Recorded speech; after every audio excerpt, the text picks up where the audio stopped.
individuals who are religious fundamentalists, religious fanatics, and this is the expression, RT-PCR, real-time PCR expression of the VMAT2 gene. Over here, we have individuals. So let me complete. So over here, we have individuals who are not particularly fundamentalist, not particularly religious, and you can see there's a much reduced expression of this particular gene, the VMAT2 gene. Another evidence that supports our hypothesis for the development of this approach. What you see here is by studying this virus, we're going to eliminate individuals from dying on a bomb vest and going into a market, blowing up the market. So our hypothesis is that these are fanatical people, that they have overexpression of the VMAT2 gene, and that by vaccinating them against this, we'll eliminate this behavior. So we have some very, very remarkable data in this next slide. Here we have two brain scans. These are fMRIs. These are two different individuals with different levels of expression of VMAT2. On top is an individual who's a religious fanatic, an individual, and we've repeated this numerous times, that has high levels of VMAT2. Now, this individual down here who had low levels of the VMAT2 gene, this individual would self-describe as not particularly religious. In each case, these individuals were read a religious text. This individual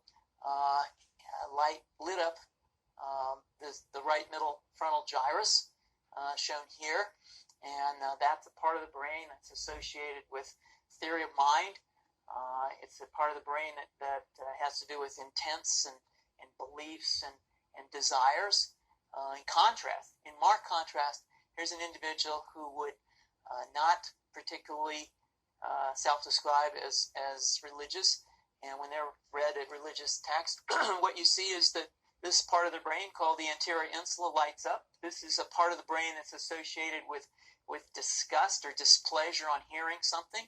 So you're suggesting I take a CT scan with me when I'm evaluating people to determine whether there's a bullet in their head?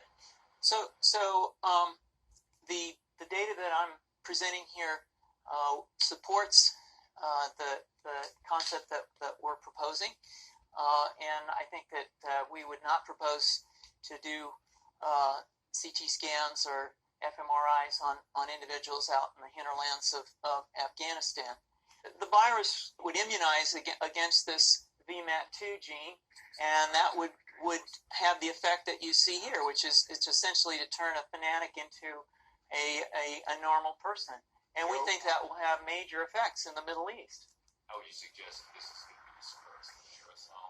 Well, so the present plan and the tests that we've done so far have used respiratory viruses, such as flu or rhinoviruses, and we believe that that's a satisfactory way to get the exposure of the largest part of the population. Most of us, of course, have been exposed to both of those viruses, and we're quite confident that this will be a very successful approach. This is fascinating. What's the name of this proposal?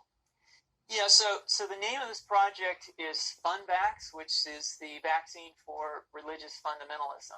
And you have a proposal already?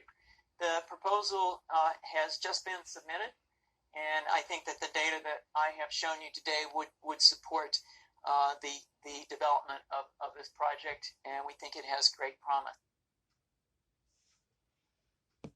People ask me